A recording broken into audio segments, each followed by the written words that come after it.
Inaprubahan ni Pangulo Aquino ang multi-year budget ng 3.83 billion pesos Pampanga Flood Control Project.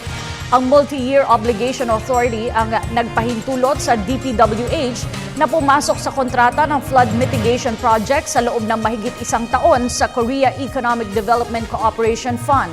Ayon kay Budget Secretary Florencio Abad, naipalabas na ang 74 million pesos na pondo para sa proyekto para tugunan ang pangangailangan para sa taong 2013 at 2014.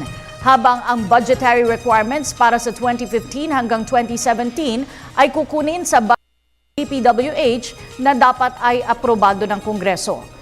Paliwanag ni Abad, typhoon prone ang Pilipinas kaya't kailangan ang mahusay na suporta sa implementasyon ng disaster risk reduction initiatives. Dahil dito kinilala ng pamahalaan ang suporta ng Korean government para sa pagbuo ng disaster risk reduction infrastructure at protektahan ang mga low-lying community, partikular na sa lalawigan ng Pampanga.